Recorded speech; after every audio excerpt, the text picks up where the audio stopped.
sure about that. Well, I think that's some big talk. Let's see if it's going to pass muster for our critics, but I think you know where I'm going with this, Matt.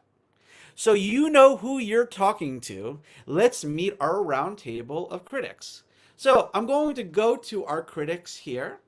And I think some of the other people here, I think it would be cool to introduce yourself because it's just after Lunar New Year, just after Chinese New Year. So we have a little bit of a smaller house, and let's meet who we got here. And so here's what you're going to do. You're going to say your name very quickly, say the city that you're at, and something recently you've been involved with in the world of music. It doesn't have to be music you're working on, it could be a concert you attended, a jingle you heard in a commercial, something that you singing in the shower, whatever it is, just make sure it's recent and in the world of music. So, let's go to Professor Nate.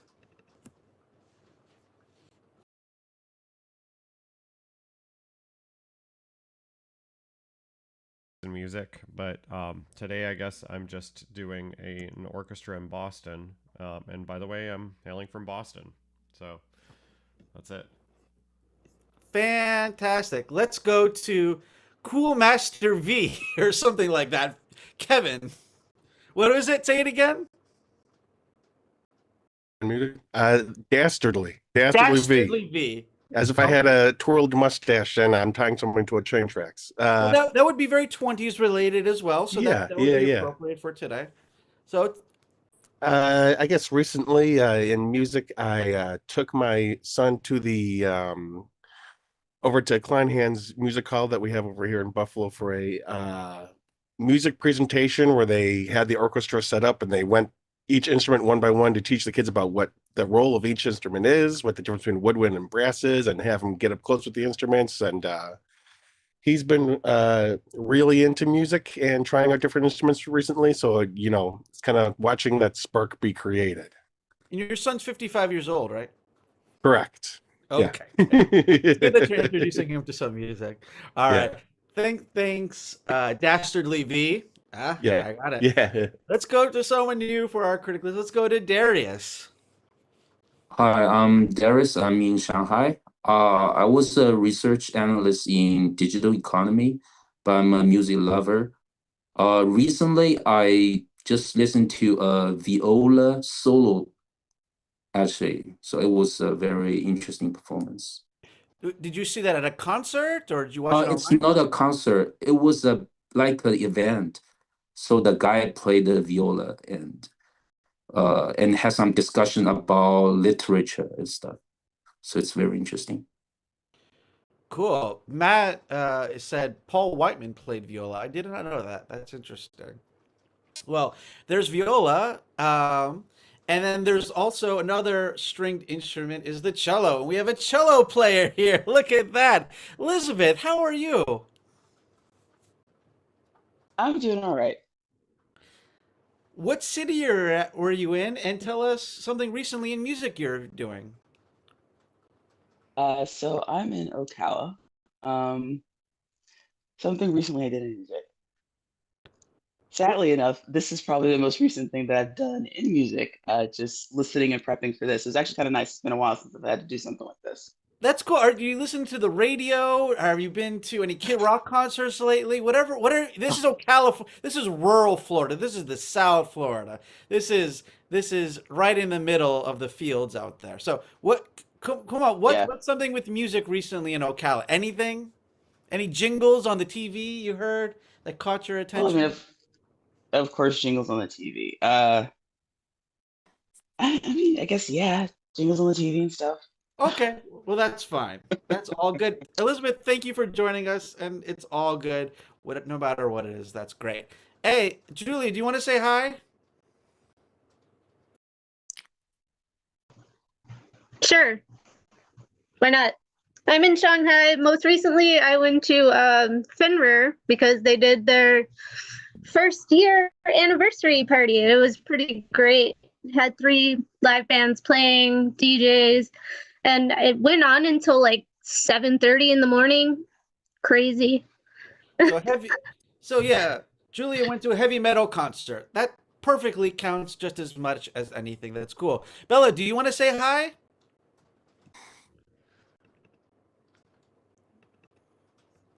Oh, yeah. Hi, I'm new here. My name is Bella, Where are and you? I'm in Chengdu. I'm based in Chengdu, and I'm a friend of Matt. Cool. You're the And coolest thing in Chengdu by far that I can tell. You're the coolest thing in Chengdu here for sure. Yeah. oh, but now I'm in my hometown, Dalian. But like I work and live in Chengdu. I'm still in like have my vacation here. You're in Dali near Kunming? Dalian, Oh, Dalian. Oh, Dalian. okay, Yeah, great. up north. Oh yeah, Yeah. yeah. I thought you said Dali. Sorry about that. Very good. Well, that's cool, Bella. And yeah, when you go back to Chengdu, you can play some music for the pandas. And Val, do you want to say hi? Yeah, sure. Can you hear me? The internet Yeah, is not good here. that's okay.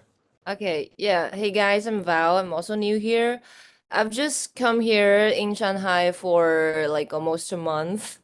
I know there's some cool bars and clubs here in Shanghai, but I've never been there. Like I know like there's like Cheers Club, right? I've been there. And Jay-Z Club, I've been there once as well.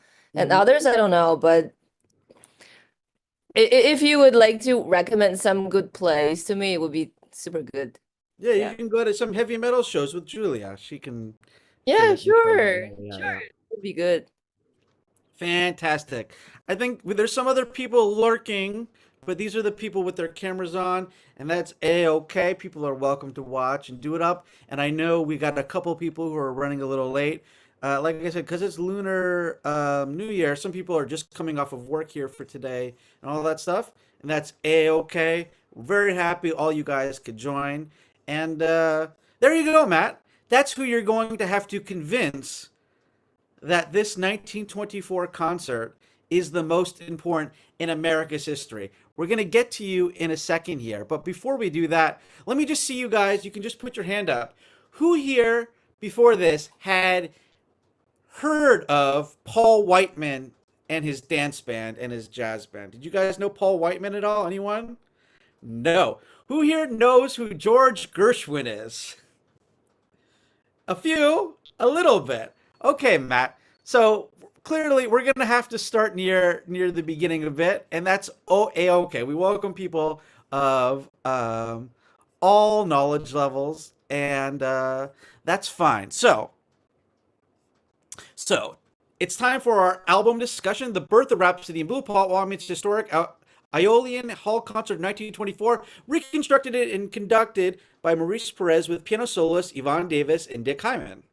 So, to be clear, this is an album recorded in 1987 that aimed to reconstruct the experiment in modern music concert performed in the afternoon of February 12th, 1924, so 101 years ago. More than that, a little bit more than that, featuring Paul Whiteman's acclaimed band, considered the most popular and accomplished of its day. The experiment in the show's title was to take dance or jazz music, and the meaning of jazz here, I'm sure we'll be discussing. It's a little controversial, but that's what Paul Whiteman considered his music. And so he took his dance or jazz band, put that in a fancy concert hall, and tried to find music that would combine the two. The universally acclaimed highlight was the debut of Rhapsody in Blue, which Paul Whiteman asked songwriter George Gershwin to put together just a few weeks before. And that melded jazz and symphonic music. Gershwin performed the piano at the concert, and Rhapsody in Blue is often considered the greatest symphonic piece ever to come out of the United States. Both Whiteman and George Gershwin, in his short life, were associated with it closely for the rest of their careers. So we saw, Matt, that maybe some people weren't so familiar with it, so I hope you introduce our characters. But here you go, Matt. The floor is yours. I'm going to shut up. Tell us all about it. It's actually kind of fun that there's such a, I don't know, like a wide group that hasn't heard of Paul Whiteman or of George Gershwin or probably like this period in jazz music, because the whole purpose of the concert and experiment in modern music was to introduce this more hoity-toity crowd in New York City to jazz.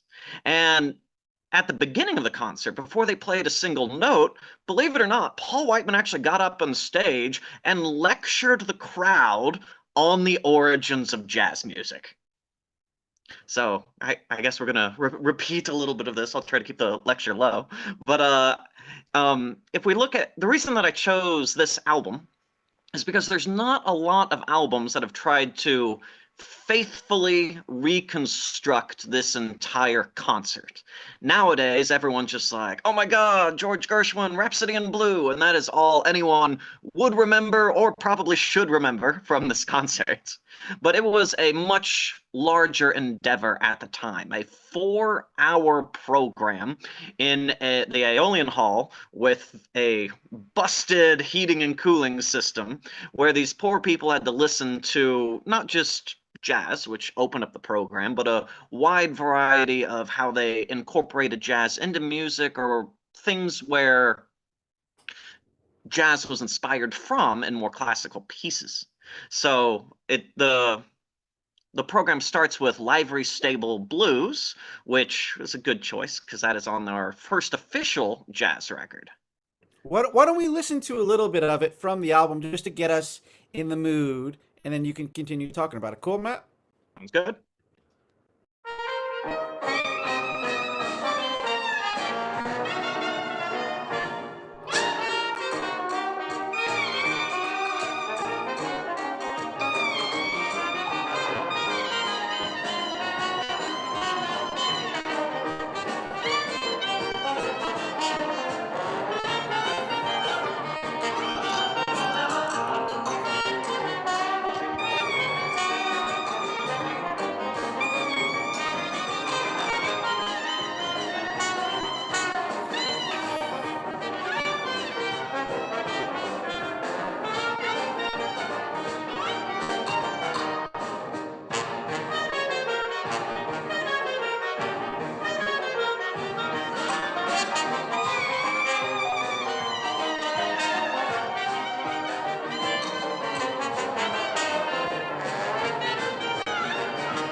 Before you go on, Matt, let's just pause here a second. Can you just mention a little bit about Livery Stable Blues? Maybe mention who originally recorded the original Dixieland Jazz Band, and just like a, a brief sketch on Paul Whiteman and why he was important here for 1924. So, Livery Stable Blues is off of the very first jazz record that was recorded or waxed, and it came out in 1917. So, before 1917, like the world was not introduced to this style of rhythm or people playing, or I should say, just soloing at the same time, or and so Livery Stable Blues started this jazz era or this jazz craze. And the original Dixieland Jazz Band cut a couple of records, which became an instant success, almost an overnight success. These records sold more than 1 million copies each in 1917. So you can imagine there's not just a whole bunch of people in the United States that even own a gramophone or a record player, and these are flying off the shelves. These records later go on to inspire a whole generation of the white jazz musicians, most notably Bix Beiderbecke, and is a good introduction to the world to like Louisiana style jazz music, because the original Dixieland Jazz Band guys are all from Louisiana, grew up around this music, and are maybe most famous for cantankerously saying they invented jazz to the point where Nick LaRocca uh, put the musical notes to Tiger Rag above his door, trying to say that it was his and his alone. Cool. And so okay, so Paul Whiteman started his concert with this song to kind of give a little history of the jazz. But why was Paul Whiteman so significant in 1924, where he's trying to make this lecture and filling up this fancy jazz hall? The funny part about Paul Whiteman is he's kind of a success on accident. Paul Whiteman was born in Denver, Colorado. His mother was a former opera singer, and his father was in charge of the music program in all of the Denver public schools. So naturally, they wanted Paul to grow up in the music community. They gave him a violin from when he was young. He famously destroyed the violin while he was supposed to be practicing one day because his dad would literally lock him in a room with his mom's sewing machine and force him to practice. That didn't go over well. And then later he switched to viola. He had a famous runaway marriage during this time period with a visiting chorus girl, which he later had to divorce and pay off, which is kind of fun. Um, yeah, true story. Fun's one way to describe that, but okay, continue. They come in. She's older than him. They hit it off. They secretly elope, but she's with a show. She has to go on with the show. She goes back to New York. He's like studying music. He persuades his dad that he should go to New York to study. Goes, and then finds out the girl's not interested in it anymore and just kind of quietly comes back to Denver. Doesn't show up at all. The girl asks for a divorce. He was just like, I'm not going to do it. She'll forget about it. And then later, I think it cost him $5,000. Okay, we don't need his whole dating history and stuff. So That's great.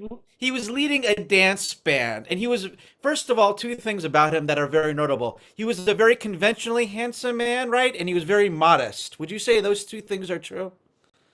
Definitely so. He was a big boy. And I'm sarcastic on both of those things. Why don't you correct me, Matt? yeah, he is famously a large man. His he had a great caricature made of him that eventually became his symbol, the potato head, which we can see here. His nickname was Potato Head because he Oh. really looked like that. Yeah. Large man, thinning hair, very famous pencil mustache.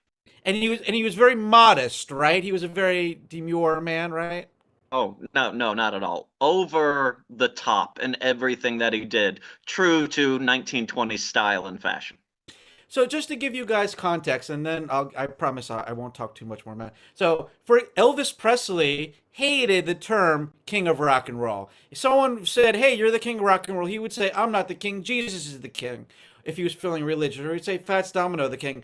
Paul Whiteman was famously loved being called the king of jazz. In fact, he had a movie made about himself in 1930 called The King of Jazz. He was a self-promoter, and he said he invented everything. I don't know where Matt just left. He left me here for it. But anyway, he had what was a very popular dance or jazz band. And he wasn't just popular, he wanted to have aspirations to bring it to the hoity-toity, to make it seem like it was sophisticated in a way. And that was kind of the purpose of this concert we're talking about, right? He was kind of showing the history, but he was going to lead it to the future. Yes, very much so.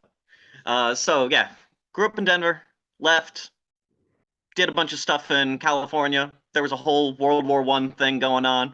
Joins the military, runs a military band, tries to play jazz music in California and just absolutely fails. And he didn't want to be known as the guy that couldn't play jazz because he was very much he always had his ear to the ground. He was very much a showman. He very much was in this to make money and to make a band and to make a name.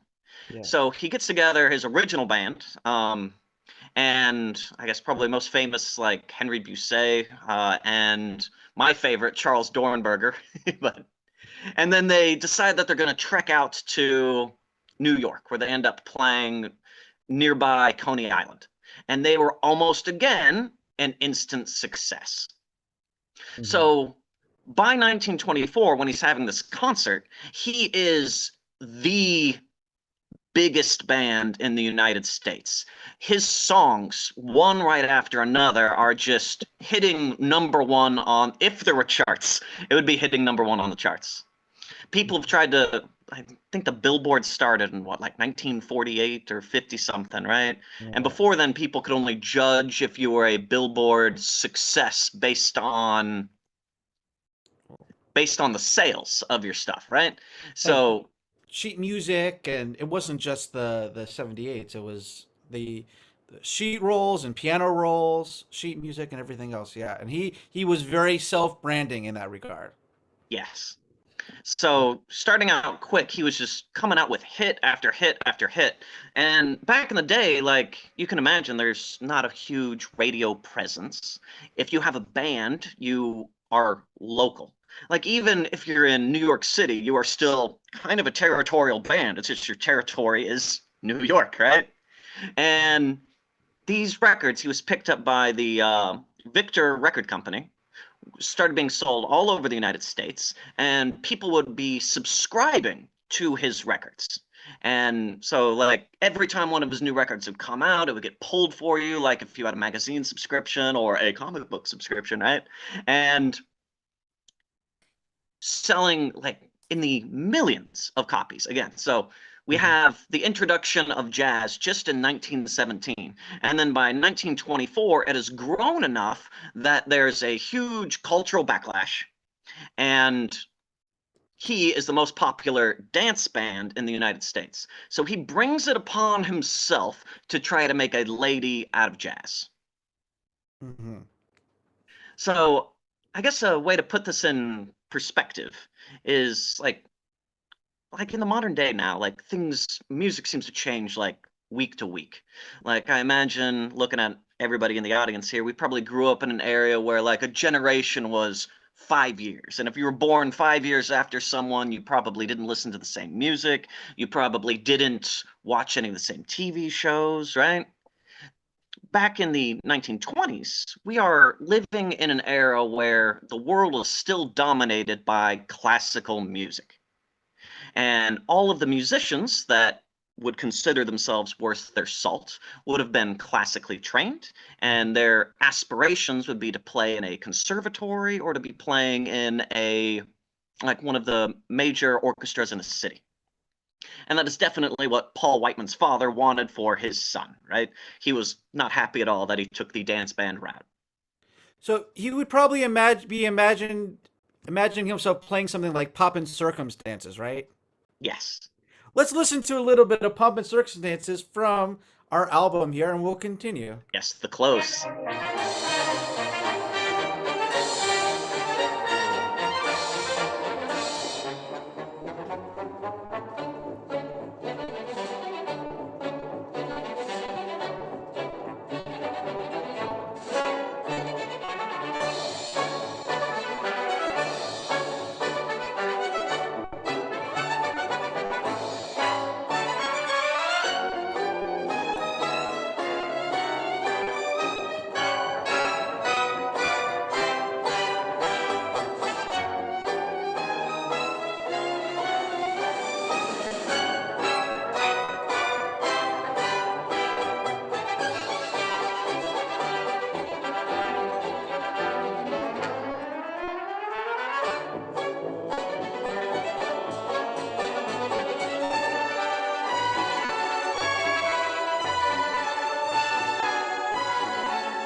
Okay, so Matt, we started with the first jazz record, and then that's how the beginning of the album and the concert starts. We're getting kind of near the middle, maybe closer to the end with something more symphonic. But how do we get to the Gershwin connection here? How does that work its way into it?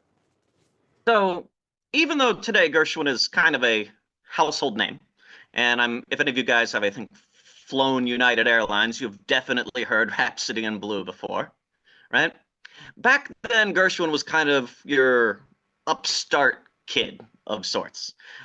He started out playing piano music, trying to sell sheet music to people, like kind of jazzing it up. Then he started to write sheet music for Tin Pan Alley, which was the big, I guess you should say that is where songs were sold back in the day. Tin Pan Alley. So they would be selling all the sheet music to people so they could play it in their houses. Again, like we're living in a world where radio is new, gramophones are new, and if you were musically inclined, you probably had a piano in your house. So Tin Pan Alley was a huge industry. As he became more popular, he started making Broadway tunes. And then God, I think his first big hit was just in 1919 with Swanee, which may not even have been a big hit, except it got picked up by Al Jolson. Um, there we go, that guy right there. And Al Jolson brought it up to basically a number one, right? Mhm. So he's becoming more popular, but only in this show tune area. And Gershwin has these bigger ideas. He wants to create what everyone called serious music. And as you can imagine, he's living in a world where, unless you're playing classical music, you are not being taken seriously. And naturally, as a musician, he wants to be taken seriously, right? Same thing for Paul Whiteman. Like, his dad is, in charge of all the music for the public schools in Colorado and thinks his son is a hack.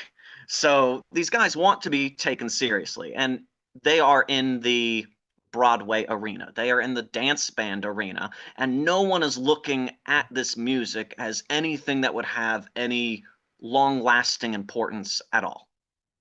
So again, he wants to make a lady out of jazz. So there was an agreement that Paul Whiteman had made with Gershwin that Gershwin was going to write a song for his band. And then shit hits the fan. So Paul Whiteman, he is the biggest in the United States at this time. He's absolutely huge. And who's his biggest rival? Vincent Lopez. I'm not going to explain anything about this guy, but just imagine, like, like, these are all dance bands. They're competing. Like, music has always been a very competitive field. And Vincent Lopez has announced that he's going to have a concert of American folk music. So here's Paul Whiteman being like, oh no, I'm not going to let Vincent Lopez, my biggest rival, have the first official concert in front of all these hoity-toity people about the music that he felt was his and that he was helping to make famous. So he busts his butt and manages to rent the Aeolian Hall for one night only, and goes on this big press tour, goes, like, invites everybody. It's getting huge in the papers because, again, he's the biggest band. So, like, if Taylor Swift eats ice cream, then by God, we're going to know what flavor it is. And it's the exact same thing in the 1920s with Paul Whiteman. So he's writing all these things, and then, if the legend is correct, poor Gershwin finds out through the newspaper while he's playing a game of pool that he is writing the signature piece for this concert. So panic ensues. And only 5 weeks before. Yes, 5 weeks before the concert. He writes his famous Rhapsody in Blue, named by his brother, in 4 weeks. And what I can only say is probably the jazziest thing about it is, as it was being written, it was also being notated and set up and mixed for the orchestra, basically note by note, page by page, by the arranger Ferde Goffre, right? That was Paul Whiteman's guy. Let's listen to it right now. And this is one of the most famous pieces. It's in Woody Allen films, United Airlines. It appears a lot of places. It's very famous for the opening clarinet notes that just rise up and kind of do it. And we'll talk about different interpretations and performances of the piece because it's been done in many ways. But this is the album version that we have here. And let's check it out. Done in the 1924 copy that was trying to reproduce the concert. Here it is. And note the opening notes.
And just to give some context before I hand it back to Matt, in the opening for this meeting, I played a sample from the 1930 film King of Jazz, which was basically a series of Paul Whiteman music videos. And by then, Rhapsody in Blue is his signature song. In fact, this is what he says in the movie in introducing the song. I'll play it and then we'll go straight to Matt. No record of American music would be complete without George Gershwin's Rhapsody in Blue, which was written for the Whiteman Orchestra and first played in Aeolian Hall in 1924.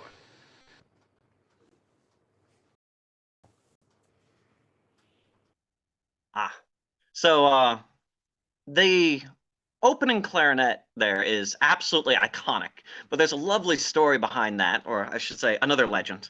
And the legend goes that was not how Gershwin had written it. He did not have a glissando in there, which now is like probably the most iconic part of that whole song, right? But he had just written it as supposed to be individual notes. And the clarinet player comes out, opens it up, plays it like that as a joke on Gershwin, and he fell in love with it and then notated it that way for the official music, which didn't even come out until after the concert. Mm-hmm. Yeah, kind of a fun fact. So we're sitting at this concert, and again, Paul Whiteman is trying to sell jazz to the public.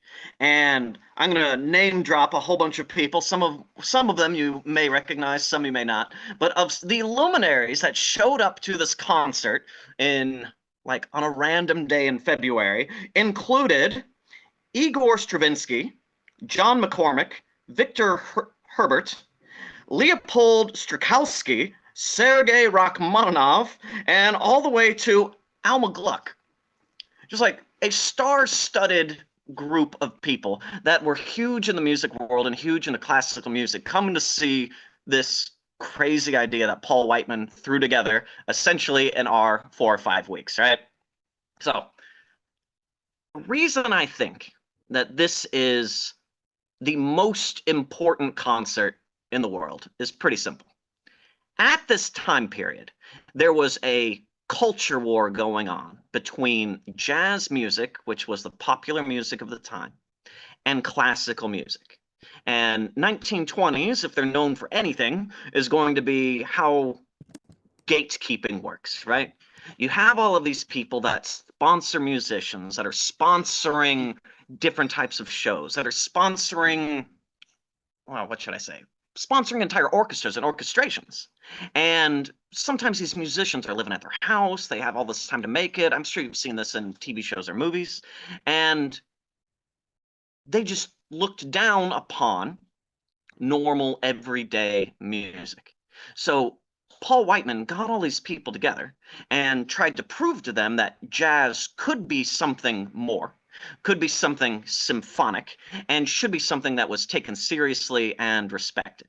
So if we look at it like this, all of the music that we have up until today seems to steadily grow, step by step, on the shoulders of what comes before, right? So we couldn't have had rock and roll and Elvis Presley without having jazz saxophone and like slap bass. And we couldn't have had our jazz saxophone and slap bass without our swing dance era. And we wouldn't have had the swing dance era at all if jazz didn't survive the early 1920s. And it could easily have been squashed and replaced with something different.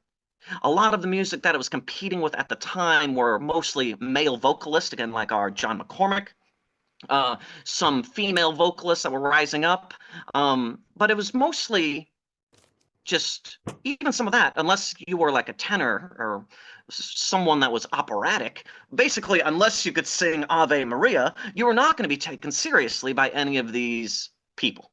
So you had your lower class music and you had your upper class music, right?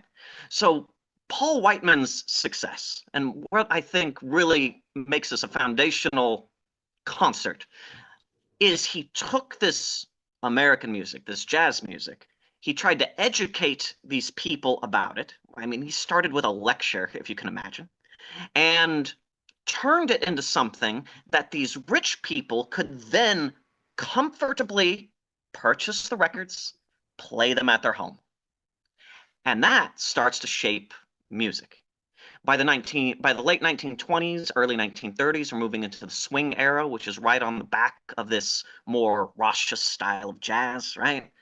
And then by the late 1940s, early 1950s, we were moving into our like bebop for jazz, but more like more people singing together, more of our doo-wop style, which is going to directly lead into our rock and roll, which is going to directly lead into everything that we listen to today. So it's my assertion that if Paul Whiteman had not been able to make a lady of jazz, at some point there would have been like jazz could have failed, and some other type of folk music would have been fighting for prominence against classical music and classically trained musicians. What that could be, I don't know because it didn't happen, but this set the stage for popular music to become something that could be embraced by everyone. And I've got a kind of a funny thing here. This is the hot discography by Charles Delaney, right? This is a book that back in the day was a catalog of every jazz record that had come out to date. And what I love about this is it has this beautiful inscription: To Dolly and Bob, with many thanks for enlarging a classicist's outlook to include jazz. This is the type of world that these guys lived in, right? It was classical music or other. Mm-hmm. So, why is it the most important? It laid the foundation for everything that we love today. Like, you think about all these other iconic concerts, like, like Woodstocks and whatnot. It's like, could that have happened? When it happened, if this concert did not happen in 1924, if this concert had happened in 1932 with a new type of popular music, would music have evolved into what we know today as we know it today, or would we be smack dab in the middle of the disco era? Uh-oh. It's hard to say. Very cool, Matt. Very interesting presentation. And yeah, it was music that a serious music person could enjoy, but also with an American band leader and an American composer. And if we're talking about the most important concert in US history, it was super American, but also something that the hip kids could like or the hoity-toity could like. So it's very universal. I think it's a very strong argument. I have some points about it that we could get into, but let's get some questions or comments from the people here. Or actually, let me just go to you, Nate, Professor Nate. What's your? Do you have any feelings about this album or this concert? And even if not, can you just talk about your history with Rhapsody in Blue a bit? All right. I mean, Oh, you're muted, Nate. yeah, I have two microphone buttons to hit every time you call on me. So, Sorry. no, it's all good. It's my own complications. It's my own problem. My experience with Rhapsody Blue. First of all, I played it. I'm trying to remember. Like, I remember the first time I played it. Mm-hmm. Was in high school, and I played it the symphonic band version of it. Which is a little bit different. And there's a trombone solo in there. It's like maybe a 3-note solo or something like that. That was the one I had on there. Um, and I always kind of thought of it from the composer side on it, not really from the performance side, even though like I've only ever performed it. And Mm-hmm. I even played a little bit of the piano part in piano class in high school, as well. The Mm-hmm. what's it, the four hands version of it. And yeah, I don't, as like a former jazz major too, um there, I have a hard time for me to connect it personally with jazz. um and maybe that's the small part of me that is still a jazz snob in my head. um but I do see the elements of jazz in it, that Gershwin, tended to exhibit in all of his compositions, many of them, and show tunes of that era and beyond tend to exhibit as well. So I can definitely see the kickbacks to it. Mm-hmm. And then I also remember a lot of interesting things about the record business back then too, that would have resulted in the first recording, of course, being by the original Dixieland Jazz Band. So it's a very complicated thing on there. But I'm glad Yeah. that you've like approached it this way, though. It seems like it's a really objective kind Mhm. of way of talking about this, because there are some real problematic things about that history. I'll definitely touch on that in a second when I push back on some things with Matt. Thank you very much. And by the way, there are recordings of Paul Whiteman and Gershwin doing this, but they're very shortened. And he did it twice. One's was like an acoustic recording, and it's the fidelity's not very good. Then a little later, they did an electronic one. It's a little better, but we're listening to the recreation of it. Kevin, I don't think this is music you traditionally listen to as much. And I think that makes it a little bit more interesting in a sense, or just from a different angle. If this isn't something you usually listen to, what was your impression of listening to the album? Yeah, my exposure to it is just from having worked in music before, just like recording musical events, working at a recording studio, having a lot of exposure to jazz and stuff just through like education more so than like listening to it on my own. At least this form of it, I would say. Um, I was curious when I was listening to it. There's right before they hit into Rhapsody in Blue, they get to his suite of serenades in four different flavors. Yeah. And I was wondering, is that I don't know how much Matt knows about it or how much what the knowledge is behind it, but is that his interpretation of I'm going to rate these four suites and these four different like what or are they recreations of other compositions that he's borrowing from? Or I wanted to know like before he got to his Rhapsody in Blue, which was like like this is the thing you've all been waiting for. He goes through these four suites, which I thought were interesting, and I was wondering if there's any more background information of what makes these four. So there's earlier on there's something else like that too. There's the oh yeah, the three little oddities, because I thought those were interesting too. Okay, But yeah. let's focus on the four suites, and then we'll talk a little bit about it because this is something Paul Whiteman liked to do a lot. In fact, he does it also in the King of Jazz film. But let's listen to one of them right now. Then we'll get a response from Matt, and we'll go to Elizabeth with some of her impressions. Since I'm here in Shanghai, China, let's listen to the a suite of serenades Chinese. Here we go.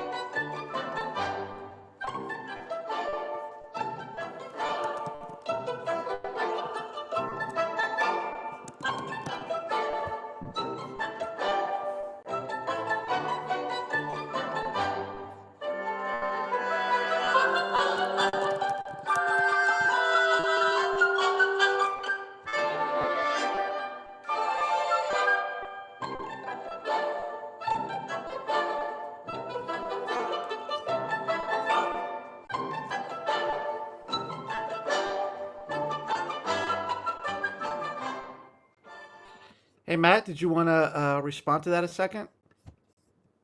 Uh, a lot of the stuff, when we look at it from our point of view today, seems absolutely wild that it would be considered for something as outrageously titled as an experiment in modern music. And but part of Paul Whiteman's thought process when he put together his 4-hour show was he wanted to show how this new style of jazz music drew on inspirations from all over the classical side. So if you were a concert goer at this time, you would be used to hearing these types of what should I say, ethnic themed serenades, right? And since jazz is supposed to be drawing from all of these as a local upstart in the music world, he gets to play this and he becomes famous at the time and even more later for jazzifying normal concert music. So we see this here as part of his show as well. In fact, he like shortly after this performance, he and his band travel to London to perform, which is this whole different can of beans. But they don't want him to get off the boat because London has all these England has a lot of laws about touring bands at the time, and they made him promise that he wouldn't jazzify any of the classical music that they love. And he's like, I promise, I promise, I promise. And then as soon as he gets off the boat, what does he do? He starts to jazzify all the classical music that they love. Luckily, the Prince of Wales was a big fan of his, so I guess it got swept under the rug. But we see this in this concert because again, this is for the hoity-toity. These are the most musically educated elite in New York City, and at the time, for the types of variety shows that they would be going to, this is what they would expect. And as is what they expected, it is what Paul Whiteman gave them. Yeah, and something that Paul Whiteman liked to do. Paul Whiteman, we've kind of brushed under the rug some of the problematic things, but in defense of Paul Whiteman, he would say that jazz music comes out of Africa. He did say that very publicly, and he would announce that. He still considered himself the king of jazz, but he'd say jazz music comes from Africa. But he'd also say jazz music is, the gumbo. It's a mix of all different styles. He said that all the time. And so I think he's really saying jazz is a little bit of this, a little bit of that. New Orleans was owned by the Spanish and the French. That you get the instrumentation there, you get these different influences. There was the Chinatown. Louis Armstrong liked to talk about the influence of Chinese families in New Orleans and him eating the food there. So I think he's really saying, hey, look, we're going to get to these are all the things in the pot, and then we're going to get to the main course, which is the Rhapsody in Blue, which is the mix of everything. Cool. Elizabeth, have you ever played Rhapsody in Blue? Or if not, did you have a favorite song on this album or any other impressions you can share with us? So unfortunately, I've never really had a chance to play Rhapsody in Blue. I think it's one of those things that's mainly sort of like it's more of a jazz band kind of a thing, so you don't really get that classical piece to it. So as someone who plays the cello, that's not one of the things that you regularly would be playing. With that being said, I've, it's always kind of been a part of my life in the sense of, when you're learning about the progression of classical music and what makes things popular and how things become popular, it's one of those things that, is always talked about. Mm-hmm. I really do like the point that, one of the criticisms of Rhapsody in Blue goes to kind of cultural appropriation, which is like who has the right to play it, who has the right to claim different parts of music and different types of music. So that's a whole interesting criticism and interpretation of that. But yeah, I would have to say, it was just really interesting listening to the entire thing because I think a lot of times people only really know about the Rhapsody in Blue. They don't realize that this is part of a much larger presentation. Like it wasn't just this one song; it was this like whole thing that was happening. Mm-hmm.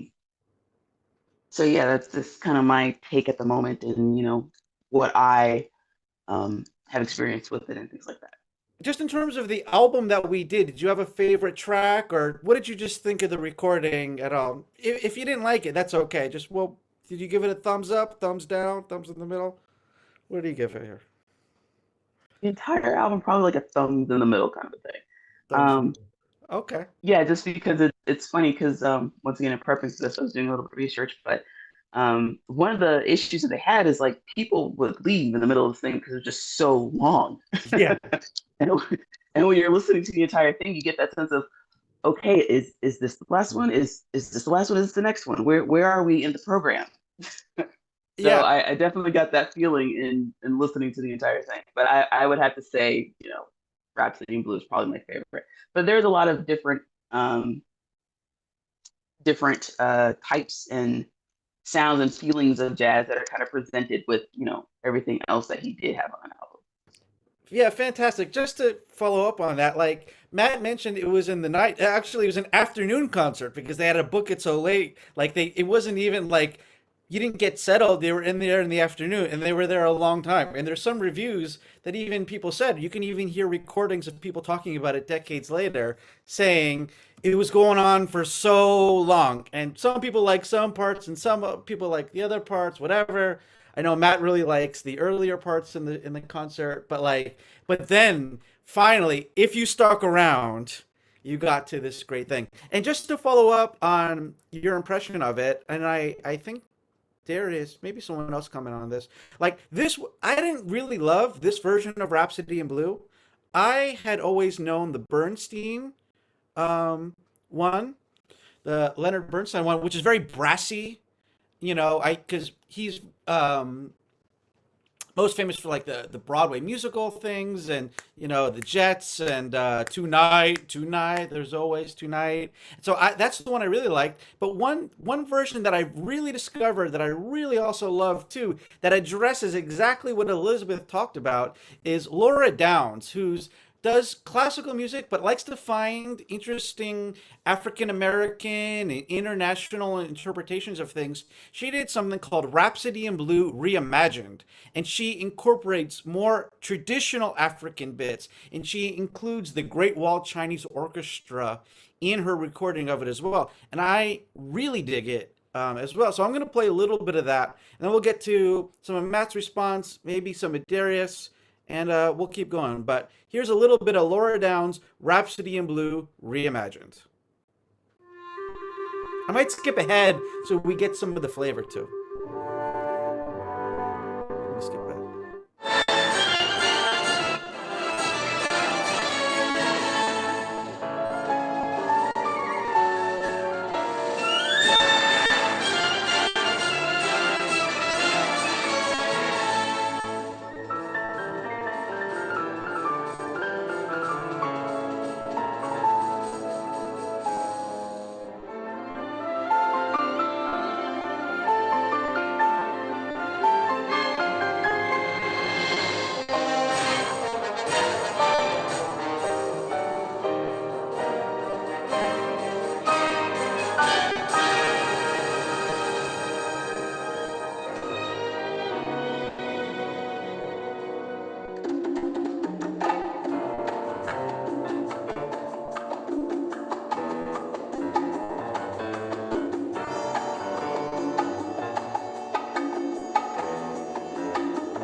Yeah, there's a little sample of that. Like you could hear, the percussion of that is definitely not written into the original, but because the piece can be open and interpreted that way, it gives it some more room. Yeah. Any thoughts on that, Matt or Elizabeth or whatever? Yeah. It's definitely true that in the 1920s it was not a great time to be a black musician, or probably a black person in general. Uh, so Paul Whiteman always danced a delicate line around this. Like I don't I don't necessarily like the idea of cultural appropriation in music because music is always inspiring other things and other people, but you nailed it on the head when you said there were some people that were allowed to play it and some people that were not. What made Paul Whiteman a little bit unique at that time period, being in the middle of New York City, is he and his band would often frequent Harlem for inspiration. And by all accounts, were on cordial terms with a lot of the bands and musicians there. There's this interesting story from, I think, around 1925, 1926. Paul Whiteman is actually trying to hire a black musician for his band because he feels that his band members can't really get the sound that he is trying to get, that he's hearing in these Harlem clubs. And the record executives were just like, no, are you crazy? You'd never be able to tour in the South. Like, you would lose half of the places you want to play music in. So Paul Whiteman, like, again, he's running a business. He's like, okay, so what does he do? He starts to hire black arrangers. So the most famous black band in New York City at the time was Fletcher Henderson. Uh, like, you may know some of his work. He was the one that So King Oliver got Louis Armstrong out of New Orleans, but Fletcher Henderson got Louis Armstrong to New York City. And the guy who arranged the music for Fletcher Henderson's band was Don Redman, and he started to commission Don Redman to arrange music for his orchestra because he couldn't get the sound that he wanted without, I guess, going to the places, liking what he heard, and having them write the scores for him. The biggest difference in style between the jazz then, not so much with Fletcher Henderson. Fletcher Henderson was also a classically trained musician. But for a lot of the jazz musicians, especially in New Orleans and in Chicago, at that time period, if you knew how to read music. If you knew how to read music, naturally that implied that you could not syncopate, that you could not come up with any of these like strains of jazz on your own. You couldn't improvise, right? But since Paul Whiteman was such a mainstream streamlined band, all of his work had to be heavily orchestrated and completely notated. So Don Redman made these orchestrations for him and with certain musicians in mind, and they started to put out jazzier tunes as we would imagine jazz. Let's talk about this. So let's dive into here. First of all, it's a little tough because his name was fucking Paul Whiteman, which is a little bit on the nose if you're gonna give him shit for being a white boy. But there's a lot of hip jazz people, and this is the argument they're going to make. First of all, this is a concert, and he's calling it jazz. And so, hey, Paul Whiteman, he's the king of jazz. Well, maybe he's being grandiose here, but at least there were some black musicians playing on the show. Yes or no, Matt? There were black musicians playing there, right? No. Oh, unfortunately. But at least all the songs or most of the songs were written by black composers, right? Yes or no? Oh, no. Oh, no. Oh, no. No. At least one of the songs was written by a black guy, Matt. I don't think so, no. No, not even one guy. So he's calling himself the king of jazz. His name is Paul Whiteman. There's zero black compositions here. So this definitely rankled a lot of people there. He maybe you can consider himself progressive in some limited ways, but it's very, very tough, especially because he would say jazz derives from Africa, but it's real tough here. But like for example, a concert that I would maybe counter argue. I'll give you three counter arguments for concerts that would fit, and let's see what you guys think. I am a big fan. I've done some different lectures on the 1938-1939 John Hammond From Spirituals to Swing concerts. This was Carnegie Hall. Now, this was after the 1924 concerts, and it was put together by John Hammond. And what he did here was he actually brought a survey of African and African American music, literally from spirituals to swing, and he brought it at Carnegie Hall. Now, he famously wanted to get Robert Johnson there, but Robert Johnson had died. But he was able to bring my favorite singer, Big Joe Turner, there. He was able to bring a lot of great performers, and there was two concerts, one in late 38 and one in 39. Benny Goodman Orchestra performed. Buck Clayton, former Shanghai Denison, performed. So there's white performers, black performers. Sonny Terry was there. Pete Johnson on piano. This is like bringing the Paul Whiteman thing to the next level. I'm not saying we don't need to dress up our jazz music for classical music. We're just going to give you the real deal and stick it in Carnegie Hall, and you're going to like it. So that's one argument. Well, I've definitely got a counter argument for you there. Okay, well, why don't you say your wrong argument? So if we're sitting in 1924, that is a wildly different year than 1938. By the mid-1930s, we already see bands mixing. Like we see Benny Goodman like starting to solo with like other like black musicians and artists, and like the United States, whether they like it or not, is getting forced to get used to it. But in 1924, we're still in the middle of prohibition. And it is a wildly different time period. So some of the biggest criticisms of jazz at that time, I mean, if you play any violent video game now, you're probably gonna hear like something that rings true to you for some of this, but like the biggest one, moral panic. They felt that jazz encouraged sexual promiscuity, it had the drinking culture, it had youth rebellion, and like sure, the 1920s was changing, people had cars, dating was different, all of that. But then you have the musical criticisms like all of these are not acceptable high society songs. It's improvised instead of written down. It uses syncopated rhythms. It uses blue notes in the blues. And then you have your entire racial prejudice side of this, right? Everyone knows that jazz comes from New Orleans. Everyone knows that Chicago is like the center of jazz at this time. Like New York is trying, but like Chicago style is considered more authentic. And it is just completely overrun by in the news with our drinking culture, Al Capone, organized crime. So it's looked at as low class music. It's looked at noise rather than as art. And particularly for this time period, is it looked at as a threat to European institutions and classical music. So what Paul Whiteman does is he lays the foundation for this concert in 1938.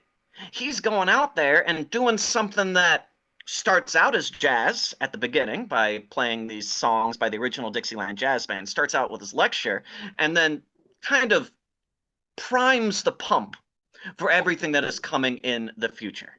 If you are an actual jazz lover, you are buying records from King Oliver. You're buying records from Fletcher Henderson. You're buying your Jelly Roll Morton. yeah, you're buying all of these different groups. But if you're these high society people, like, could you imagine, like, you walk into your home, you look into the record collection, and be like, "Oh my God, is this a black band?" Hey, They would be like ostracized from their high society hoity-toity people, fuck, and this fuck, is fuck, fuck, where fuck the he's high breaking it down. society people, Matt. Fuck them. Fuck them. They should have to come in. And by the way, you're really missing out on like Duke Ellington, who takes around over the Cotton Club right around this time, right? You know, so you know that's what I would say with that. And Well, to interject, oh, okay. it's it's funny that you should bring up the whole issue of classicism because that's something that you see a lot of in classical music in general. Over the years, it's something that's it's gotten a little bit better, but there's still always that classism that's kind of inherent to it. Like this is highbrow, high art sort of a thing, versus that's that other stuff, that racket, that noise. That just kind of goes back to the classism that unfortunately is kind of inherent in classical music. Oh, for sure, for sure. Um, yeah, and by the way, just so I can stir the pot, and then we're gonna go to Darius because I want to hear from him here. That I would say that the from spirituals to swing concerts, I would put in there because I think one thing is you have to keep in mind. My counter to Paul to that before is Paul Whiteman was trying to make a lot more money for himself. He called himself the king of jazz, and by doing that and not at least even in a more titular way, giving credit to the people. He's really just trying to make more money for himself. So John Hammond didn't need to do that for spiritual swings. And I just this is not my official account. Paul Robeson at Carnegie Hall, who bridged the gap between classic, could sing Russian folk music, could sing all music, and included blues music in his Carnegie Hall concert, which he was banned to do by the State Department in the 1950s. That was big. I won't count that. That one, there's a couple minuses. But the other one that I'd give credit to is Woodstock, still defining of its era. Things are still called blank stock. It's still not just the music, also the film made it extremely important. There was everything from Santana from California, Latino, to The Who, to Jimi Hendrix, Sly and the Family Stone, brought it all together and ended up being a free thing. And it wasn't a catastrophe as was expected to. So I would also think that Woodstock needs to be mentioned as well. Darius, what do you think? Were you familiar with this album at all? What did you think about it? I'm not familiar with the album, but I really enjoy. I think I understand it has a very important historic importance to lay the Yeah. foundation for a lot of music afterwards. I think when I think there are a lot of stories behind the different sounds. For Mhm. example, like I think one sound is called like Nickel in the Slot. I think it mimicked the sound of the kind of special piano at that time that is controlled by the coins to put in the slot. And also like a song called what is the name? It's called Ragged Ann. I think Raggedy that Ann. is a yeah, that is a creepy doll in a cartoon. So I think it's very interesting, right? Yeah. Maybe I want to talk more about the sound that is related with China. It's the serenade Chinese you just played. Yeah. I think for some part of music, it reminds me of those kind of traditional Chinese music that celebrate those happy things like celebrating maybe the New Year or like the wedding. Like in Asian China, when people get married, they invited the band to play that kind of music. I feel like it's similar. So would you say just would you say you found it very respectful, or was he just kind of cheating with it? What did you think about the recording? You thought it was a good thing? Yeah, it's a good thing, definitely. Cool. Cool. Well, we're kind of finishing out here. We might be able to touch on this as we go for our critic list here.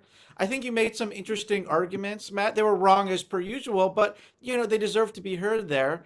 Do you want to conclude our talk about this album with anything?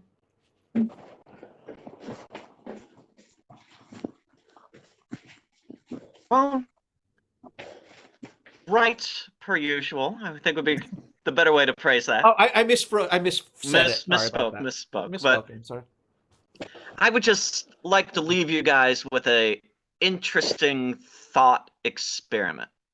Listening to that record now and knowing what you do, that the first jazz record came out in 1917, some of the other music you may be familiar from the 20s and early 30s, I want you guys to imagine if this concert didn't happen, if there wasn't a way to persuade these higher class people that jazz music shouldn't cause a moral panic and should be allowed to be played more freely, what type of music do you think we would be listening to today?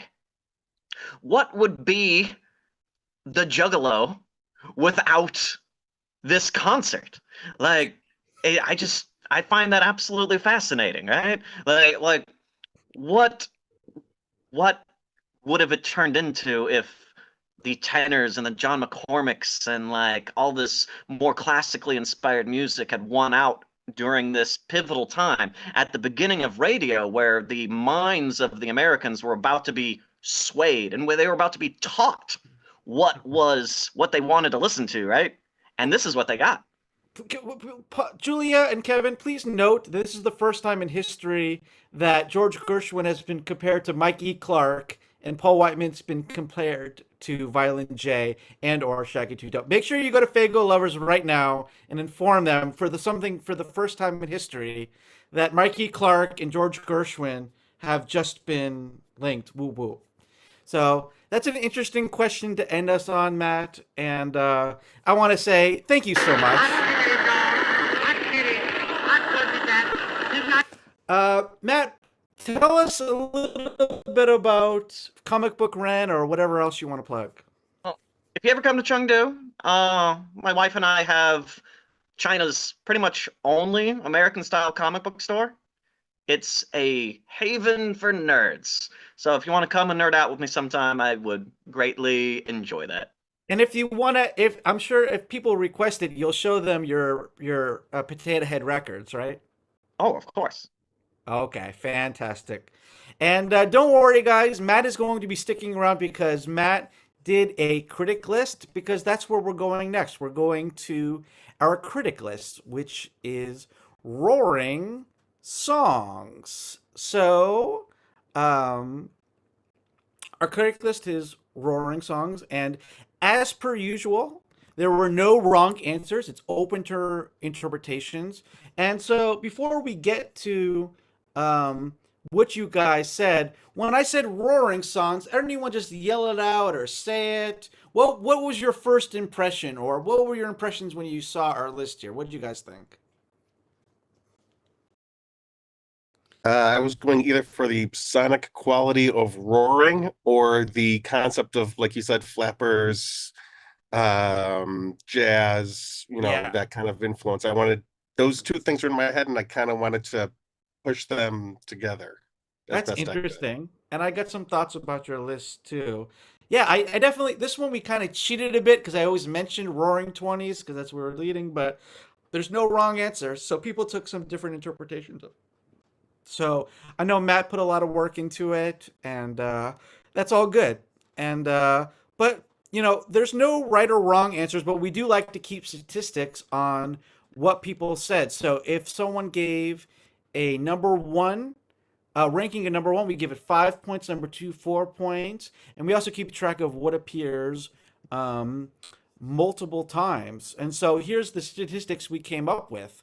The artist that appeared the most was 4 times was Louis Armstrong. Now he appears with the Louis Armstrong in his Hot Five. He was very famous at the time. Well, not he wasn't most famous for perhaps, but he's most acclaimed for his Hot Five and Hot Seven groups. And there's a few songs from his Hot Five. And he was also in King Oliver's Creole Jazz Band, so he appears with that group as well. And then appearing 3 times is his wife, Lil Hardin Armstrong, who he played with throughout, including backing up Jimmy Rogers. They both did together. Johnny Dobbs, who played with both King Oliver and the Hot Fives, and King Oliver, who wrote a song for the Hot Fives and has his King Oliver's Creole Jazz Band. The artist with the most points is Louis Armstrong with 15, and King Oliver had 12. And so, yeah, like I said, that was generally the crossover was King Oliver, Louis Armstrong, Lil Harding Armstrong, and Johnny Dobbs, who appeared in these two groups that showed up a lot there. So there we go. Let's get to some people's lists here. Let's start off with Kevin. Let's keep it up with Kevin. And I'm going to read you your songs, and you could talk a little bit about all five or spend some time talking about your number one. I'm going to default playing a sample of your number one, but if you want to hear something different, just let me know, and I can play something else that's a little bit more fun as well. Your number five, Kevin, is Too Many Zoos featuring Thumpasaurus. Bank That, which I really dug. It's a really funky instrumental track. And actually, when I heard it, this is immediately what I thought of.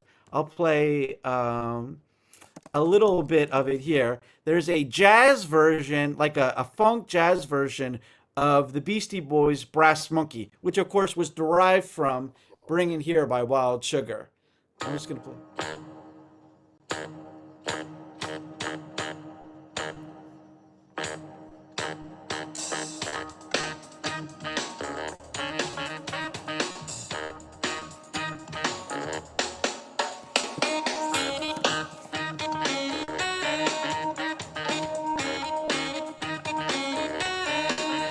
Yeah, and then the Too Many Zoos, um, that song, where to go? Let me pull that up. Too Many Zoos, Bank That. That sounds like this, and I was like, oh, this is very similar. If it will play, maybe. Uh huh. Well, Yeah, maybe. basically a New York City subway band that blew up. Yeah.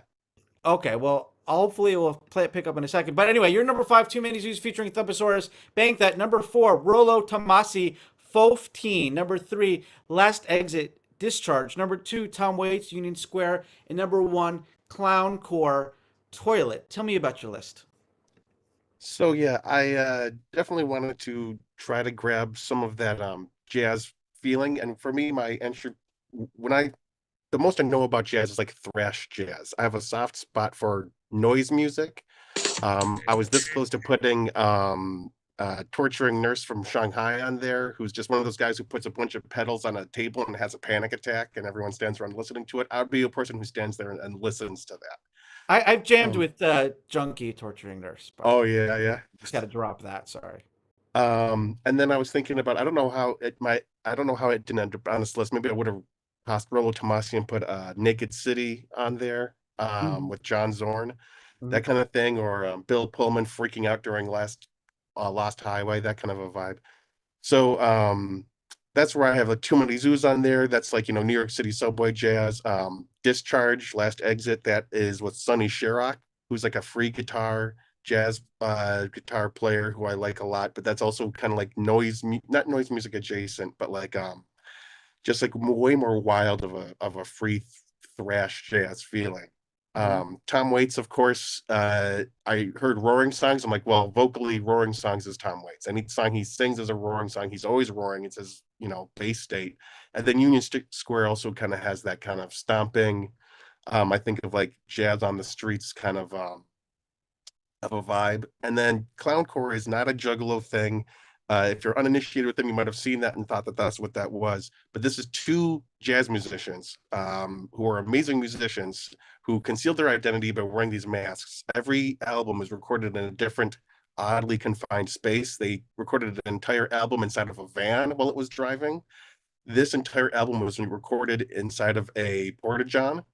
um, and then they've played all these songs live too. So they have insane, my favorite things out of like thrash jazz or these kinds of free jazz things are they change musical genres in the same song on a dime with really odd time signature change ups. And not only in the studio, but live, they can do this too. So they have just insanely synced up metronomes in their heads that are synced up somehow. It's just one guy on drums and synthesizer, another guy on saxophone and synthesizer. But this is the song from the album Toilet, from the album Toilet, which is one of those songs that if you listen to it all the way through, it keeps changing genres. It slows down, it speeds up, it gets thrashy and noise musicy, and then all of a sudden it's really slow jazz. And anyway, it pleases the way my brain likes to, just sensory overload, just pour it in. Yeah.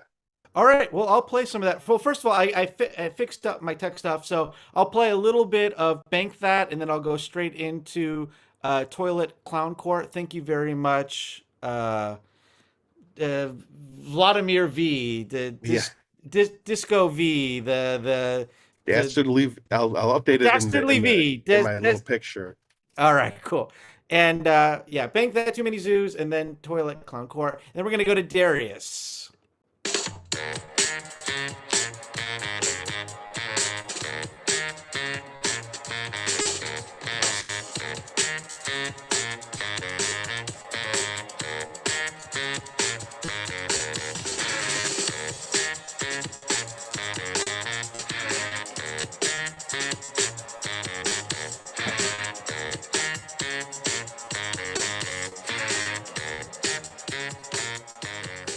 Yeah, there's the Bank That. Like I said, it sounded a lot like the soul jazz version of Brass Monkey, and here is Clowncore Toilet.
There you go. There's a bit of that, some of that ADD jazz Yeah. music. And let's get to Darius. But thank you very much for that. Darius, your number five is Dowei. Yes. And if people are not familiar, he was the singer of one of the very first heavy metal bands in China, kind of a pop metal band called Hebao, Black Panther. And then he went solo and he does experimental music. His song is Advanced Animals. Number four, a band that has a very tragic history, Mayday, with their song Stubborn. Your number three song is Sunan, Please Come Back. Number two, Leo Huan, Hero Song. And your number one, Sean Tong with I Am Noja. Tell me about it, Darius. Okay, so maybe I can start from the fifth one, Advanced Animal. So the sound is it was Douwei's sound, and actually I just watched the interview uh to Douwei. I think it's very interesting. He Douwei was asked why he wrote about that song. He says that he feels like those little things in life that appear to be happy can lead to unhappiness. So he's very pessimistic. So if you know the lyrics of that song, it's a lot about the dark side of the human nature. Mhm. So that makes me feel like it seems to me roaring. Um, so maybe for the fourth song, it's the Mayday Stubborn. I feel like very connected with the sound because at that time when heard about the sound, and or I also went to karaoke and sang that sound many times because I feel I was a little bit rebellious at that time. So that's the lyrics is very talking about like we need to be stubborn, we just be ourselves. You can sing a little bit of it now, like you did in karaoke, if you want to. Oh, I need Okay. maybe next time I need to practice a little bit. Okay, okay, that's Yeah. okay. So for the third song called Please Come Back, so because at that time I watched a TV series, and that song is the theme song for that TV series. So maybe a little bit background information about that TV series. It's about a undercover police officer in China. He was in the drug group, and but it turned out to be a tragedy because he became a drug addict. And then his lover was also a police officer, but they had to break up. So and I think they died Oh. eventually. So that was a very yeah, tragedy. So the song is it's Please Come Back. So the singer is Sun Nan. He's very famous in China, and he was like roaring, uh, shouting that, "Oh, please come back." So that was the lyrics. And also the second song is Hero Song. So the Hero Song is also a very famous song in China. It's the theme song for the TV series called Water Margin. So Water Margin is a very famous Chinese novel. Mhm. One of the most famous Chinese novels. It's about 108 warriors in China in the Song Dynasty. Mhm. They formed the brotherhood. They try to overthrow the tyranny. So that song is definitely very roaring. It's very heroic. The first song is about the song is called I Am Naja. It's the theme song for the movie. It's a very popular movie called Naja 2. Um so the very the very famous the instrument in that song is sonata. So it Mhm. seems to be like the personality of Naja. He's always fighting and roaring. Okay, So so it's yeah. like a warrior roar. Is that what you're saying? Yes. Yeah. Cool. Yeah. That's the introduction about the five sounds. Great. Yeah, and so yeah, his so is it the game you do you play this game much? the what from I Am Which one? Naja? I am. It's not the game. It's the movie. Oh, movie. I'm sorry. Yeah, Yeah. it's the very famous movie. I think it's the most popular maybe animation movie in Oh, okay. China. Oh, really? It's a very famous even in the globally. Yeah, I'm not a big anyway. That's cool to know. Yeah, Yeah, yeah. it's called哪吒. Do you guys know that at all? Anyone? No? Oh yeah. Nojo was in theaters in America, Nate says. Okay, yeah. What do I watch silent films. I don't know these things. But that's cool. Maybe it'll be something that I check out. So that's cool. So we're gonna play that thank you very much, Darius. It's Sean Tong with I Am Naja. And then we're gonna get who did I say? To Matt, I think. So cool. Thank you very much. 是否每种胜利都值得歌颂？是否竭尽全力，世界就不同？怎样呐喊能冲破绝望？怎样撕开迷雾的罗网？让这天地之间再无人阻挡。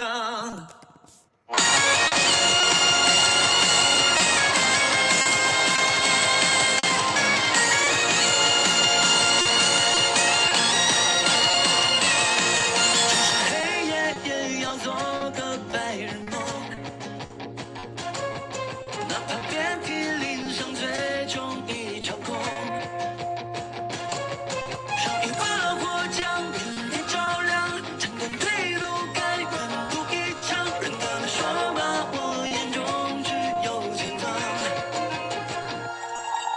一路踏平荆棘，冲锋向万里人，冲破末路，再无归期，但唯有信念不被斩断。我要将阳光在世界分割开，在下一天踏碎那风波里。That's a roar. I dig it. I like it. Very cool. Vinyl Vader Matt. First of all, why aren't you wearing your Vinyl Vader helmet, DJ helmet, Matt? What happened? And you're muted, so I can't hear you. Good. Actually, just stay muted. That I kind of prefer that. Your number 5 is Isham Jones, Nobody's Sweetheart. Number 4, Ted Lewis and his jazz band, Stepping Out. Number 3, Puron's New Orleans Orchestra, Doodle Number 2, the Georgians, Dancin' Dan. Number 1, King Oliver's Creole Jazz Band, London Cafe Blues. And I understand you have a very specific way that you put together your songs.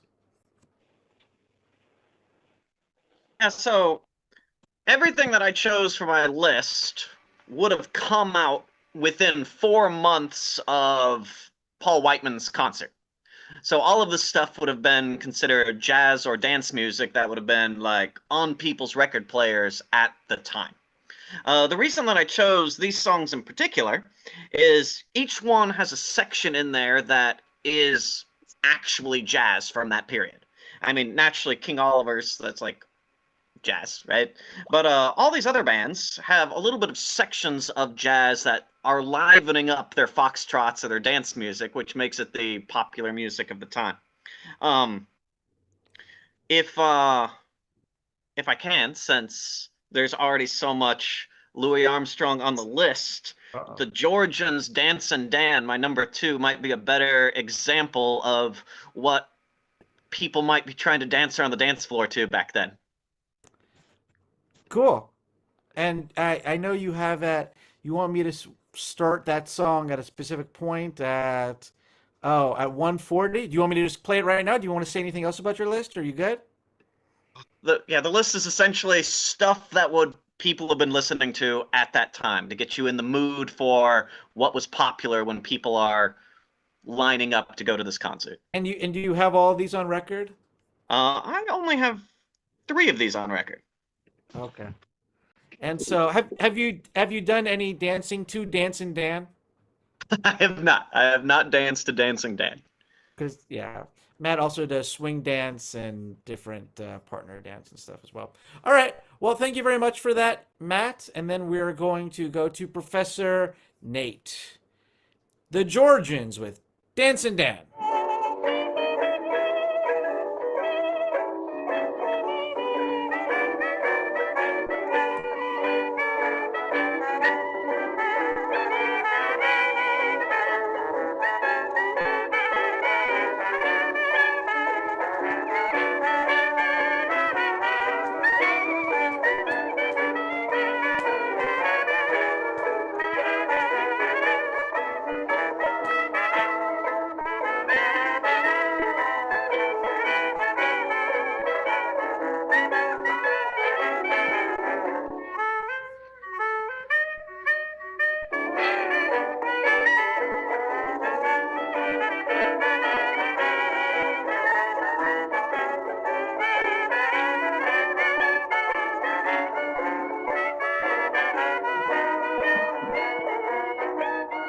voice. Very cool. Someone tried to speak over it, but we can't be having that.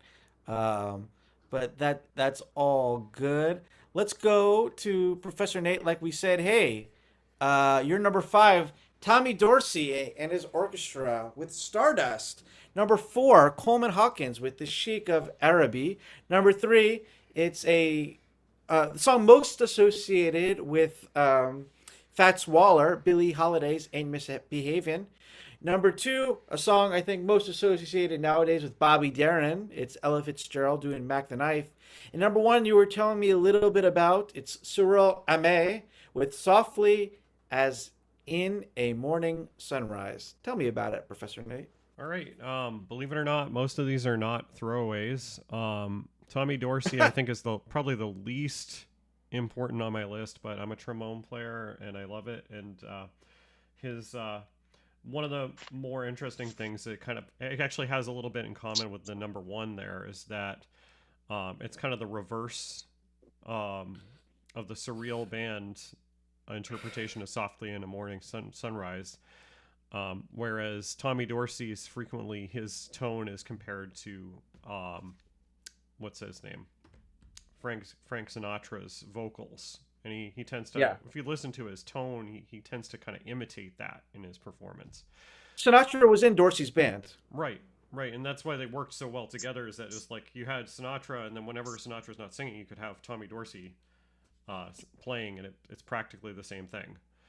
Coleman Hawkins, I liked that interpretation of it, but it kind of embodies a lot of the characteristics of stuff we find around that period of time in music, whether it be classical, jazz, or otherwise, appealing to what they at that point called exoticism, which we might call cultural appropriation these days.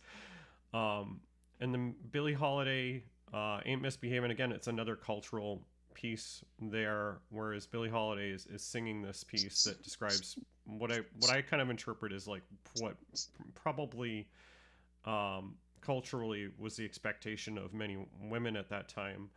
And then in Ella Fitzgerald's Mac the Knife thing, I think even that recording, she mentions that, I think she even mentions at the beginning that you don't usually hear this song sung by a woman.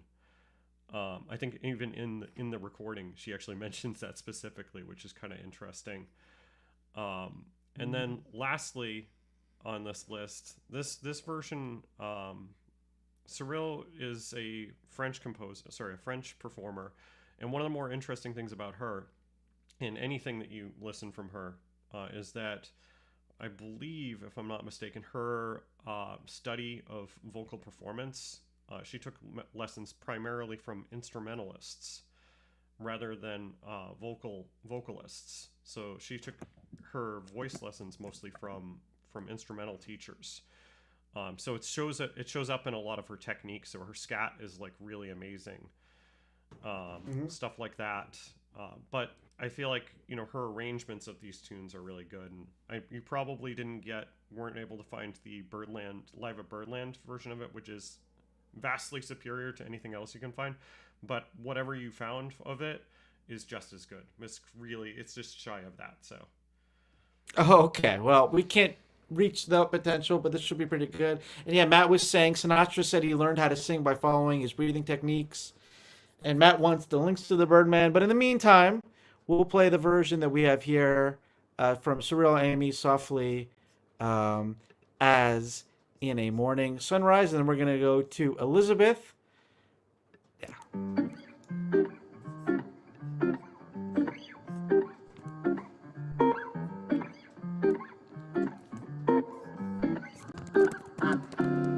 Softly as in a morning sunrise, the light of love comes stealing into a newborn day, flaming with all the glow of sunrise. A gentle kiss is stealing the vow that I'll betray. All the passions that thrill love lift too high to heaven. All the passions that kill love, let it flow away. So ends the story softly as in an evening sunset. The light that gave you glory will take it all away. Uh,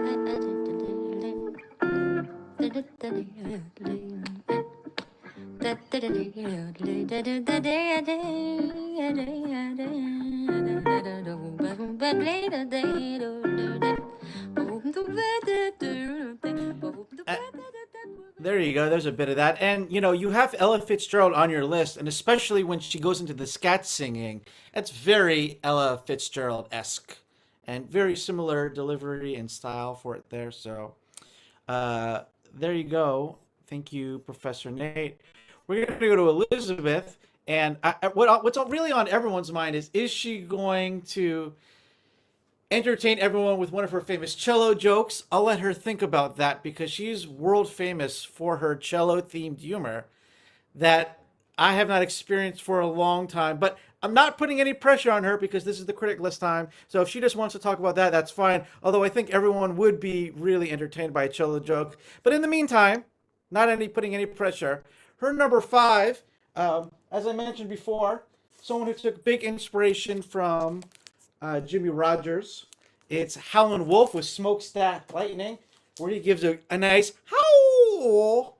Florence and the Machine with their song, I guess, Howl. Number three, a song that Governor DeSantis, if he heard you playing this song in your car while you're driving, he might send ICE to go get you. Because I listened to the song, and I think ICE would come get you if you played this in Florida. It's the High Kings, the Irish Roar. Number two, Damian Marley with ROAR, Roar. I heard him sing this live. This is Damian Jr. Gong Marley. And a song that I predicted would make it onto this list. I'm surprised it's only here once, but that's okay. It's Katy Perry with her big ol' pop hit, Roar. Tell me about it, Elizabeth. So I'm gonna pass on the tele joke because I actually don't have one prepared, but maybe next round. Okay, well, I think everyone has looked that to folk. I want everyone to note that she's promised next time we're going to get a cello joke. Nate, put that into the official notes, okay? Good. Elizabeth, back to you. So in coming up with my list, the first thing, when you say roar, I'm immediately gonna think of, Howlin' Wolf, because that's kind of like one of his signatures. That's what he does. So he had to make the list.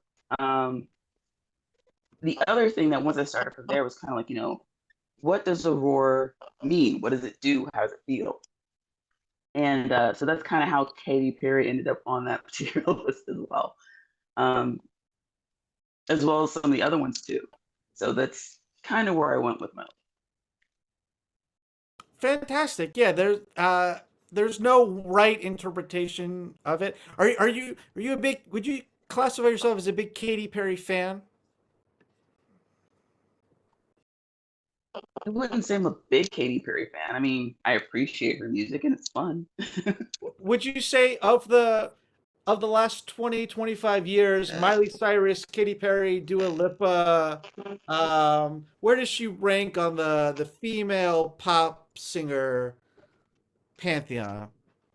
Well, that depends on when we're talking about. If we're talking about back in 2000, around that area, yeah, she's definitely towards the top of that list. Nowadays, she's kind of in the middle, towards the lower end. Her most recent album did not do what she thought it was going to do. Katy Perry fell off the cliff, says Elizabeth, and that's perfectly fine. Well, very cool. We're gonna play some of Katy Perry Roar. I'm imagine it was the halftime show of the Super Bowl, right? Where she had like the digital dragon thing that she was writing, and she sang this. It was a Super Bowl halftime show, right? Is anyone thumbs up? Yeah, Kevin knows. Yeah, he knows. He saw it. I saw that. I remember that. Wasn't as good as the halftime show I was involved with, but that's all good. Katy Perry Roar. Thank you, Elizabeth. And then we're gonna go to my list.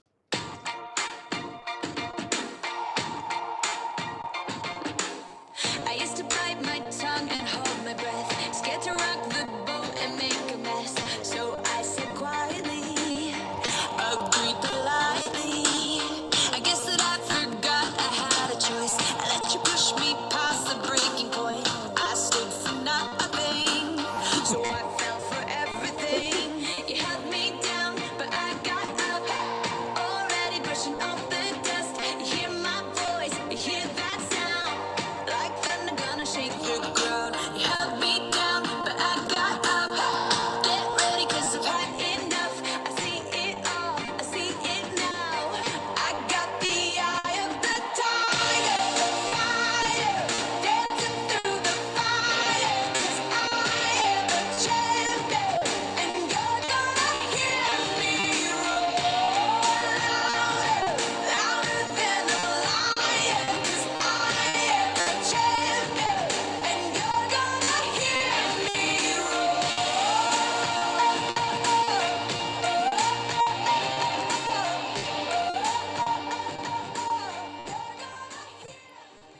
I did some half-assed dancing while that song was playing.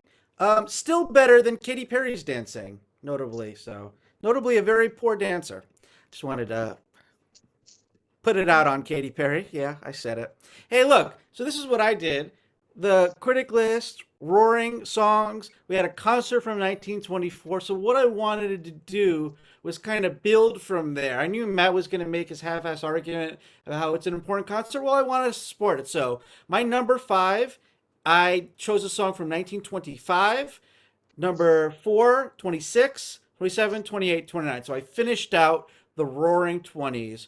And I also wanted to kind of cover the waterfront of 1920 songs, and all of them are really great songs. So number five is a one of the easily top 25 um, most iconic songs of the 1920s, I think I would say. If anyone wants to argue, they can. It's Ace Burgoat and his 14 Virginians. Yes, sir, that's my baby. No, sir, don't mean baby. And it's a typical, I don't want to say typical, it's a great, like, just popular song, very Tin Pan Alley sort of song. So I wanted to knock that out at number five. Number four, I wanted a real hot jazz tune. And one of the great hot jazz tunes of the 1920s is by Jelly Roll Morton with Black Bottom Stomp. It's instrumental that you might not think of, but if I played you any of it, you would instantly recognize it, and it's all good. Number three, Louis Armstrong. I mean, it's iconic. I had his record. I got him here somewhere. And he does some scatting on it, and it's trombone, it's cornet. So, I wanted to have a great black jazz vocal on it, essentially. So Louis Armstrong and his Hot Five with Hotter Than That. Number two, a song I've had on my critic list before. I love me some Ma Rainey. One of the early, almost proto blues. This is a blues. She was a big influence on Bessie Smith afterwards. Ma Rainey, so cool. Prove It On Me Blues is her sort of. The song's called Prove It On Me Blues. I won't talk too much about it, but she's basically saying, yeah, I dress in men's clothes. Yes, I hang out with all women. Yes, everyone kind of knows I'm a lesbian. But if you want to call me on it publicly, you got to prove it. So she's it's a real brassy tune. It's a LGBT song. It's badass. Ma Rainey, Prove It On Me Blues.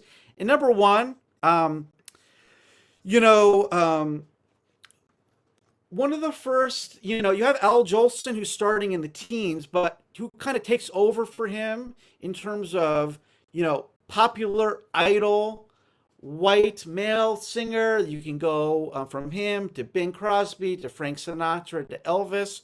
Someone who takes that spot. The original crooner is Rudy Valley. He would sing with the megaphone. He would wear his college sweaters, and he made all the ladies swoon. I think Matt's a big fan of it too. And he's got a real badass song that I love. Yeah, Matt's bringing up that Bing was discovered by Paul Whiteman because Bing Crosby was in a group called the Rhythm Boys that Paul Whiteman brought up. So, yeah, so anyway, Rudy Valley. He played some sax, but he's not really noted for singing. But this is such a great tune. It's called I'm Just a Vagabond Lover. And it's such a humble brag. He's like, yeah, I'm just a vagabond lover. Like he's kind of lamenting it, but he still likes to, he's just dropping that he gets all the chicks. And it's a real badass tune, and it's going to finish out our critic list. So here's Rudy Valley and his Connecticut Yankees with I'm Just a Vagabond Lover from 1929.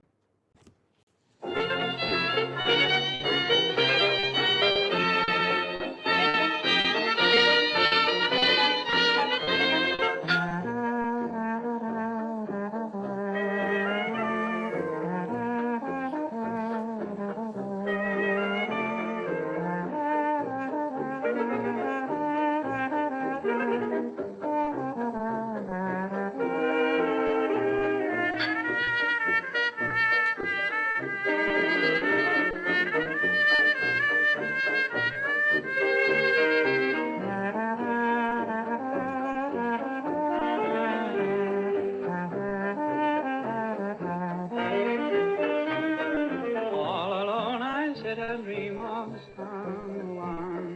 someone that I hold as my ideal, hoping that someday I'll find that someone, wondering what the future will reveal. For some girls are quickly forgotten and gone with the dawn of the day. But some you'll remember like last glowing embers, haunting your memory and dream. For I'm just a vagabond. I feel for Rudy. It's tough out there being a vagabond lover. I kind of identify with that a lot. You guys don't understand, but that's just how we live. Anyway, thank you very much, everyone. Oh, yeah. Did not tell you you'd love it. Ain't that a song? Did not tell you you'd love it. That's all of that. Everyone did some great critic lists. Thank you very much to our guest, Matt. Definitely check out Comic Book Ren, all our critics, everyone tuning in. Let me mention that next week is not going to be on Sunday. It's going to be on Monday. And just to plug it a bit, we have two kind of comedy spoken word albums that are very obscure, but I can send you copies of. One is this guy here. It's not on Spotify or anything. Cassius Clay, before he became Muhammad Ali, did a spoken word album where he sings a little bit, including a horrible cover of Stand By Me, the Benny King song, but it's mostly him doing comedy, right? We're going to be talking about that. That's going to be a little different because it's not really music based. So we're partnering that with someone who was a big inspiration from him, Classy Freddie Blassie, who was a pro wrestling manager. And I'm going to give a little talk about how Cassius Clay, Muhammad Ali, was inspired a lot by pro wrestling, including Freddie Blassie. In fact, when Cassius Clay, Muhammad Ali, he very famously, or infamously to some people, did a boxer versus pro wrestler match against Antonio Inoki, who was a world champion Japanese pro wrestler. When Muhammad Ali did that, he brought on to coach him and to bring him to the ring Classy Freddie Blassie. So we'll talk a little bit about these two comedy spoken word albums from combat sports legends. And then the Monday after that, we have two new heavy metal albums, one out of Shanghai with Solitude, one out of Beijing with Scare the Children. So those are two Mondays. And then it goes on from there. One I really want to promote, there's a new blues solo album by a guy named Eric Allen in Beijing. There's some slots for that, some slots for other ones. And hey, like I said, if you can't donate money, that's all good. If you want to, you want to hear an album, you have an artist that you really want us to cover with this EMC, that's great. If you have some critics that could join us or people to check out, or if you can help us promote, it's all good. It's all appreciated. Thank you guys so much for joining. We're going to close it out here. And as they say in Mongolia, Dara Otsi. The end. All right, guys. Going to end the recording there. Thank you so much to our new people, Elizabeth, who's got